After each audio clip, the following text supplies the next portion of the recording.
Bonjour, je suis Nadine Bruncombe, auteure de littérature jeunesse. Le thème du Salon de Montreuil cette année, c'est « Nous ». Et je vais vous montrer dans mes textes à quel moment cela intervient. C'est un thème qui est très important dans mon travail, de différentes façons. Mes deux derniers romans parus sont Corps à cœur, paru chez Medium l'École des loisirs, et La courbe de tes yeux, paru aux éditions Courtes et Longues. Je vais vous lire deux extraits de La courbe de tes yeux, où le nous ou la présence des autres joue d'une certaine façon. La courbe de tes yeux aborde la situation d'un adolescent dans son collège qui vit des situations difficiles, dont l'agression par un groupe de collégiens. Ma mère ne sait pas. Ma mère ne saura pas. Jamais. Jamais, maman, tu ne pourras m'entendre. Parce que j'ai honte d'avoir été battue là, si près, et que toi tu n'entends de rien. J'ai honte de n'avoir jamais été défendue. Alors quand ils me lâchent, je ne m'enfuis pas. Ils m'ont pourtant laissé du temps pour voir. Maintenant, si tu veux, tu es des nôtres.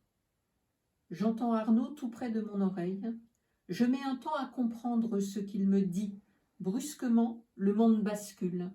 Je doute d'avoir bien entendu. Arnaud me regarde, il a au coin des lèvres ce petit sourire que je connais bien, un rictus.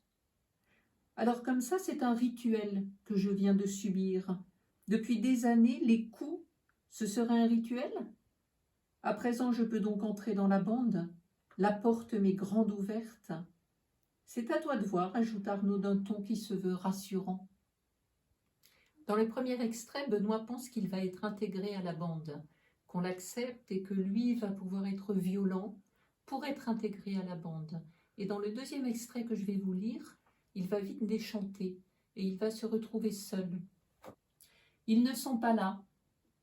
Sans leur violence, sans menace, je me sens seul, sans rien où m'appuyer, sans raison pour mes colères.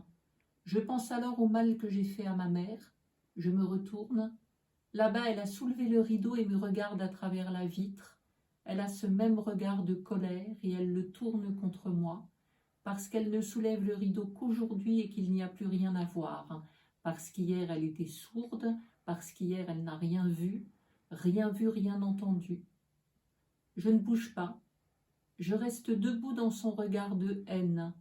J'apprends à supporter pendant qu'en dedans de moi, tout s'effondre, sans que je bouge, sans que je pleure. Puis, je reprends le chemin du collège. Dans le livre de Grand Loup et Petit Loup, il y a l'histoire d'une rencontre. Et le nous prend naissance à partir d'une solitude. Un petit peu comme dans La courbe de tes yeux, où l'adolescent fait l'expérience de la solitude. Et peut-être que l'un ne va pas sans l'autre. Depuis toujours, Grand Loup vivait là, seul sous son arbre, en haut de la colline. Puis un jour vint Petit Loup. Il arriva de loin, de si loin que Grand Loup ne vit d'abord qu'un point. Petit Loup approchait. Grand Loup eut peur soudain qu'il soit plus grand que lui. Petit Loup commença à gravir la colline et Grand Loup vit qu'il était petit. Ça le rassura. Il le laissa grimper jusqu'à son arbre. Dans cette histoire, Grand Loup apprend peu à peu le partage, jusqu'à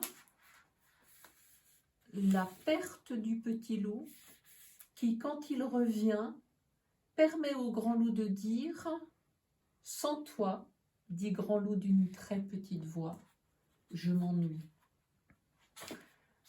Alors Petit Loup s'approcha de Grand Loup, il dit « Moi aussi, je m'ennuie. » Et il posa sa tête doucement sur l'épaule de Grand Loup. Grand Loup se sentit bien. Toujours, à présent, il y aurait le petit. C'est la constitution d'un nous d'amitié, d'un nous de partage, et l'ami qu'on a, ou le meilleur ami qu'on a à un moment, c'est la première personne qui nous choisit en dehors de notre famille. Quand on écrit ensemble avec des jeunes, il y a aussi la question du nous.